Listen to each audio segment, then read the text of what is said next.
Thanks for the intro, Steve. So this is actually my first time at EIS, and I've just been having an incredible experience. Just hearing all of the presentations from yesterday, as well as Ollie's today, and just a lot of the knowledge sharing that's been going on. And also just, I've never been to a conference where it's been so intimate before, and I'm really getting to know a lot of people that I would love to meet at future conferences as well, and continue this professional relationship with them. So if I haven't had the opportunity to meet you already, my name is Angela Ko. I'm the Senior Manager of CRM and Retention at Box, and I manage email, push, SMS, and direct mail as channels there. And, oh, sorry, I forgot the clicker.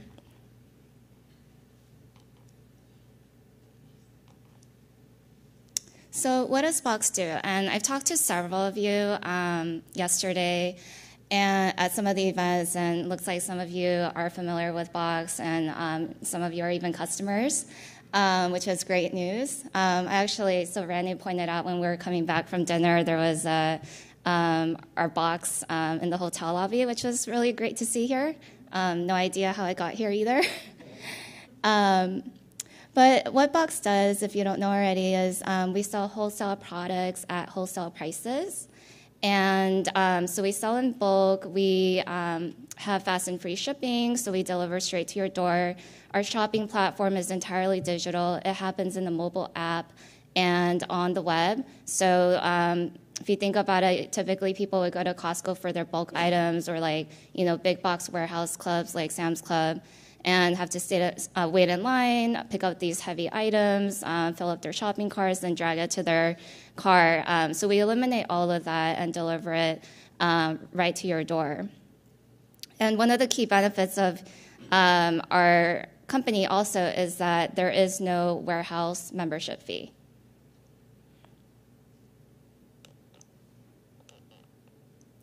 So what I'm going to talk about today in my presentation, again, it's about personalized marketing, and we've talked at length about it since yesterday, and it's going to continue on today, especially because it's such a hot topic in our industry right now. So we're just going to run through what is personalized marketing, just ground us in that. And we've talked about this as well, challenges of personalized marketing. And the more interesting thing to you guys, I think, is real life examples of how our company personalizes at scale. So again, we talked a lot about it yesterday. We're still talking about it today. And a lot of the conversation has been tied to knowing your customer and really knowing what to do with that information. So this can mean anything from sending the right message at the right time, knowing what products a customer would be interested in, and using data to customize messaging and really creating that unique content for them. We can also think of personalization as individualization. So otherwise meaning connecting with a customer on a one-to-one level, giving them a message or experience unique to that one single customer. And right now, as we all know, there's a big demand for personalization as a marketer, and a lot of it has to do with the fact that customers just demand it and they expect it. After all, they are giving us all this data to use, so what are we going to do with it? They expect us to know what they like, what their past purchase behavior was, and with all this data, we're supposed to use it to make the entire customer journey seamless for them. But as we all know, the challenges of personalizing at scale are big. So talked about this too. It takes so much time to create effective one-to-one marketing campaigns. It also requires a lot of resources because with personalization, it always comes with more content, more versioning that's needed, and it's a huge strain on the creative team. And while we have this large pool of customer data, oftentimes we don't have the time and resources to segment beyond the broad strokes that we end up resorting to. But these are huge challenges, But one of the things that I think, even if you're successfully able to personalize, pull in data into your email content, I think what really gets lost in all of this is that personalization ends up losing the human touch. So Heather yesterday, she gave a great presentation about personalizing at scale, and she touched on this point where it's really important to maintain authenticity even when you're personalizing at scale. So we have all this data, we're able to pull it into emails as unique content, but does it actually feel authentic? And even more difficult to achieve, is it human? So how is Box competing against the likes of Costco and Sam's Club and big box stores like that, especially when we're operating only in a digital space? And the shopping experience is completely self-service. And on top of that, there's no face-to-face interaction, especially because we don't have that brick-and-mortar store where we can have employees interact directly with our customers. But still, it's so core to us to maintain that relationship with customers that is human and personal. But before I go into how we're actually doing that, I want to take you back into Box's history and how we scaled as a company. So I have some photos up there from the past when the company launched in 2013, and now what the warehouses look like in its current state. So Box started in 2013 in our CEO's parents' two-car garage in suburban New Jersey. So everyone loves the story about the startup that started in a garage. Box actually started in a garage. And the really funny thing about this also is that this wasn't just some empty garage that he was able to borrow from his parents. I saw photos. I don't have it here, but there are photos of the cars parked inside the garage, so it's not like they even had space for this. So imagine like the CEO, Che Huang, and his co-founders started this company in the garage.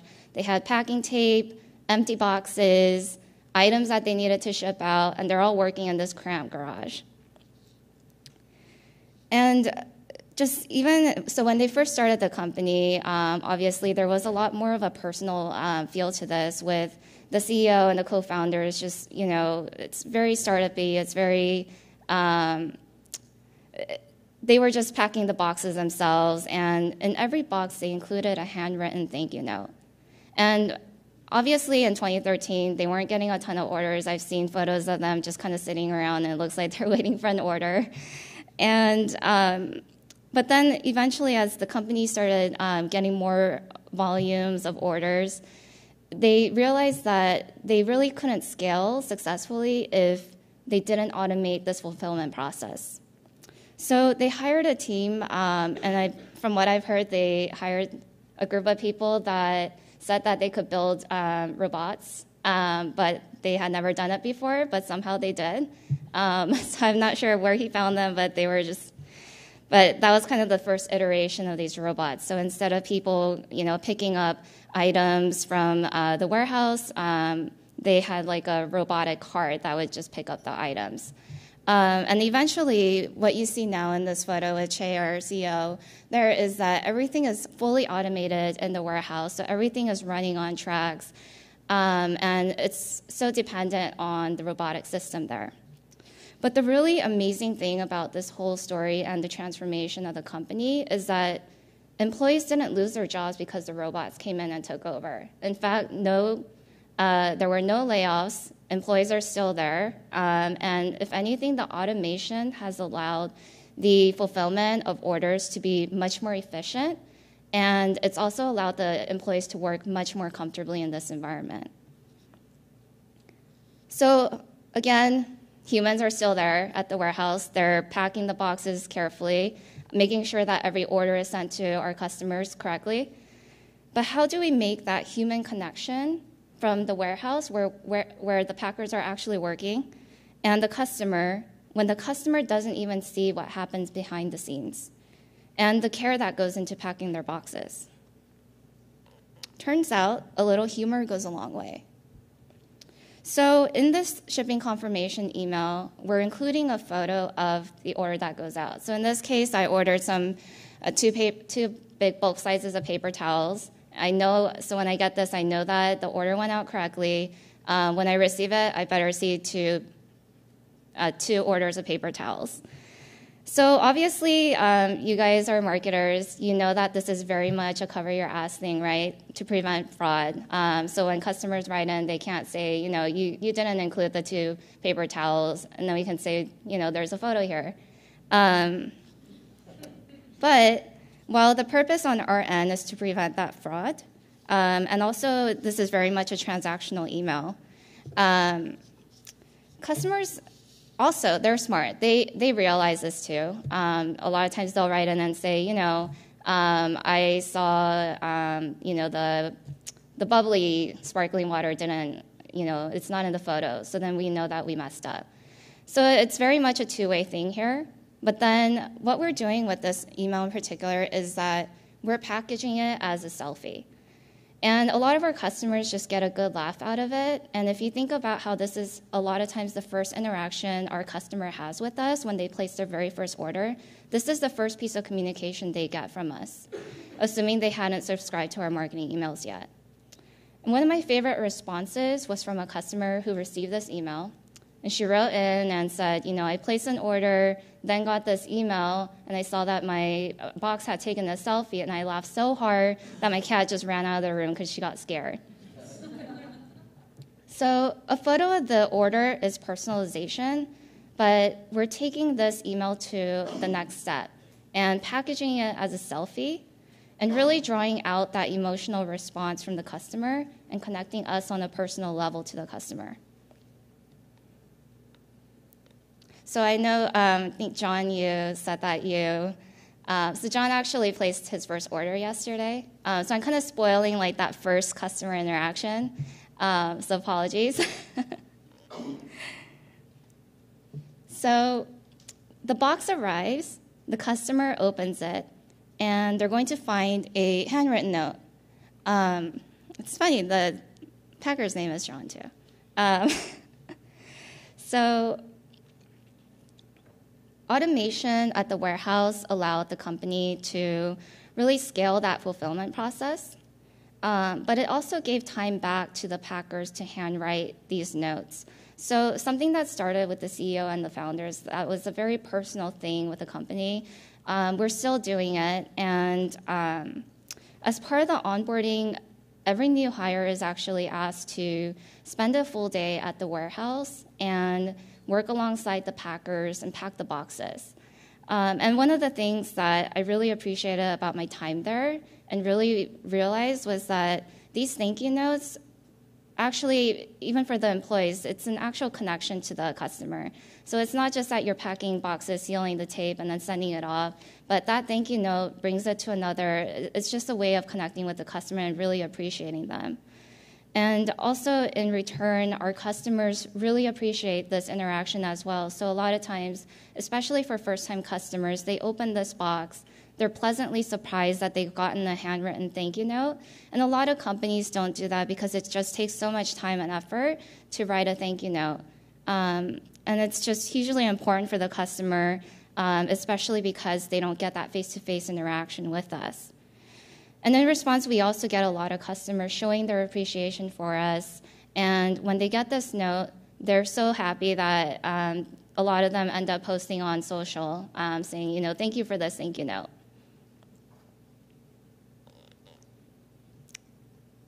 So another thing that I wanted to go over is how our email marketing has also become much more personalized on a one-to-one level. One of the more interesting and exciting things we've implemented this year are product recommendations across our email campaigns. And on the left, so we used to hard code a lot of our best-selling items. So these would be things, anything from like Cheez-Its, toilet paper, paper towels, all of our top 10 items, and we would just rotate them. But it required a lot of hard coding.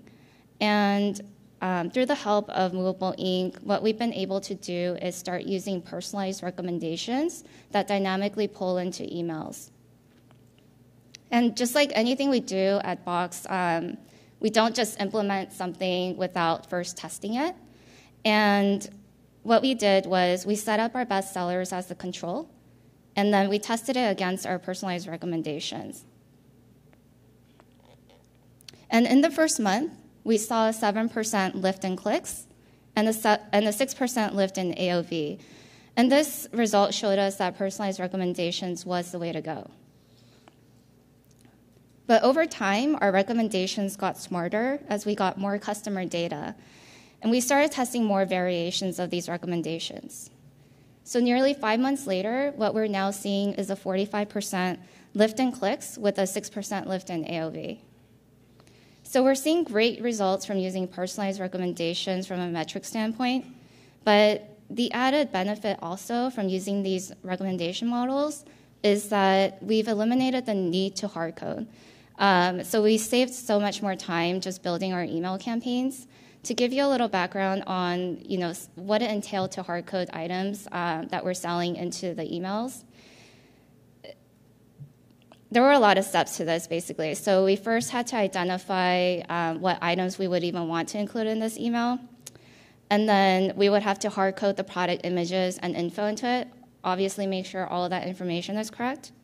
And then we would have to make sure, just before the email deploys, that all of these items that we put into the email are available at all warehouses and in stock. Otherwise, and this was always kind of my dreaded moment, just checking if they were all in all warehouses, because if one item or two items were not in there, I'd have to kind of start that process over and find 2 new items to replace it.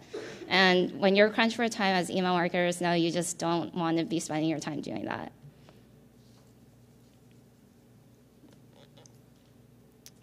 So as our next iteration, we've also now been thinking about how we can better leverage our recommendation models. So far, we've included them in offers to increase offer engagement. So in this example that we actually recently sent out, we offer 2 promo codes. So we were testing to see what customers would gravitate toward if they got to choose between 2 offers. So on the left, we had $10 off $75 minimum, or they can get 15% off their entire order as long as they purchase a beverage item. So we wanted to see if we could change customers' behavior or make them more inclined to choose one offer over the other. So what we did was we included a beverage recommendation model into the email, and that would be unique for each customer. So I've been looking at Polar Seltzers before I sent out this email, so that's why I'm seeing Polar Seltzer there. And what we saw with this email was that we saw 70% of redemptions used the beverage promo code, and nearly half the clicks went straight to the recommendation models. So this kind of result is huge for us for 2 things. We're seeing now that we're able to influence customer behavior. And then second, we can encourage purchases in categories that they may not otherwise have purchased in. And as a company, we're trying to work toward being less promo heavy and sending out broad-based discounting like the 15 off 75, the 10 off 75, and instead have smarter, more targeted, intentional offers. So another example of a smarter offer that doesn't involve discounting would be our monthly bulk bonus program. So this is a recurring offer that's designed to stretch AOV, and it runs month to month. And when a customer makes an order of at least $100 or $80 if they're in our boxed up loyalty program, we add a free item to their order. So the rotation of free items that have been rotated on a monthly basis have been items like Prince & Spring toilet papers, hand soap sets, and currently it's mouthwash. So again, we didn't want to just put this out and assume that AOVs would increase. We wanted to test the results of this. So what we did to test it was we created an offer banner that would be automated and included in every email campaign for that month. And we wanted to see if this would have an impact on AOV. So we had a test audience, so we split the group into 50% who would see this offer, and then the other 50% as our control who did not see this offer for the month. And what we saw was a 4.2% lift in AOV for the test group over the control.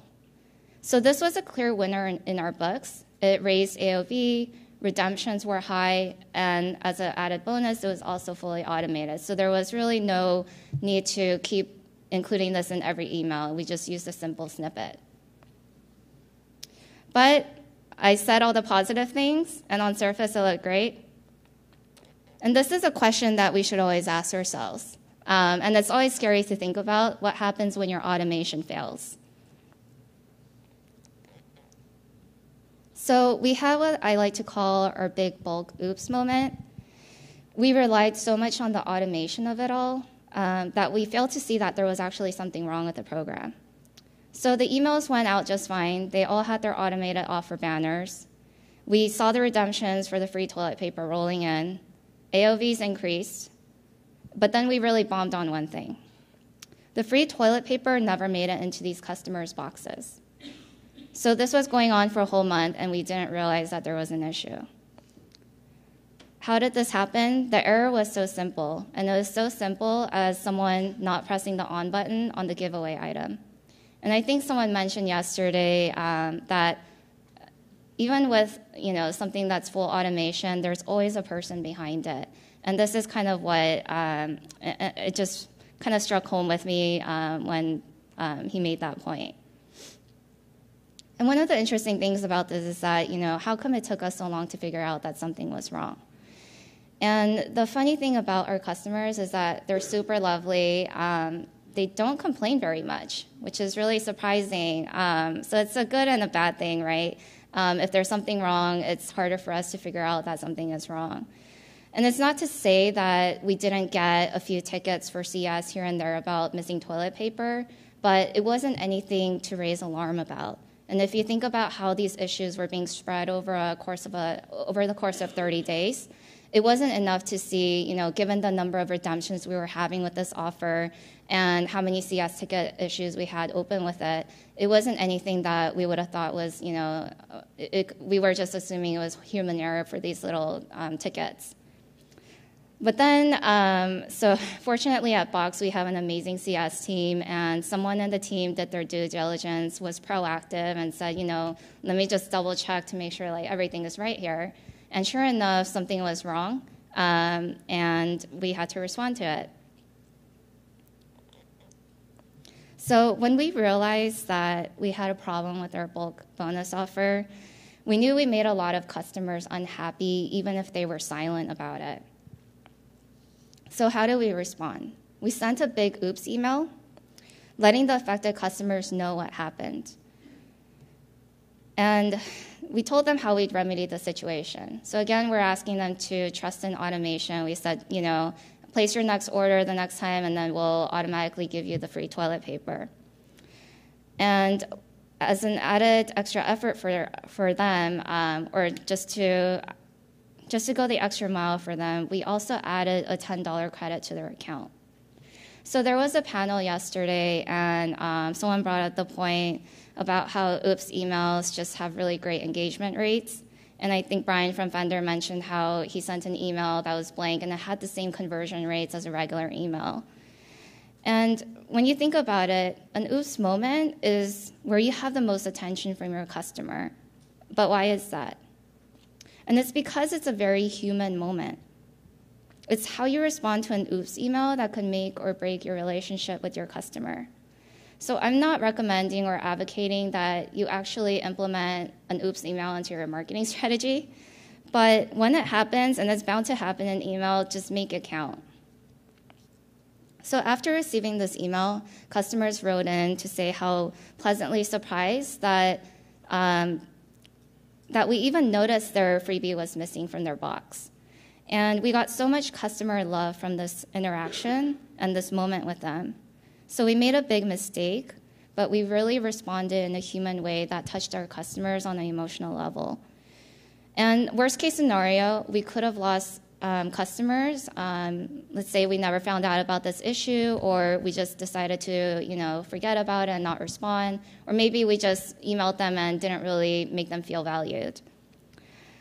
But what we found with this response, because it was so human and so personal in the way that we responded to this moment, 50% of the impacted customers ended up placing their order within 20 days of us sending this email. So I'm going to end this presentation with a note from a customer who actually received this email, and it really exemplifies how we want to connect with our customers on a more human and more personal level. So you've really gone above and beyond, and you will continue to have my business. You still value me as a customer. Your attention to detail is astounding, and I will be buying from you again in the future. So there are two things that I want to take away with this quote, and this is the kind of relationship we want to have with our customers, and I think as companies we should all strive to have. So it's that attention to detail, and it's about that personalization of knowing what this customer wants, knowing what they would respond to, but also on a more human level, how do we make them feel valued? How do we make them feel valued on an individual and more human level? And I think a lot of it has to do with how we're responding to them in these different moments and making every communication personal and trying to get that emotional connection with them. Thank you. Angela, thank you so much. Do you have any quick questions for Angela about how this works? What are some of the other feedback channels that you're using to stay in contact with customers? I mean, we have the CS channels, so they can still write into customers. We also have sent feedback on occasion, surveys on occasion if we're trying to dive into certain questions that we have. But as part of one of our onboarding series, we also have a survey that we send out as well, just to have a pulse check on customers' happiness level with their orders. Angela, thanks so much. Thank you.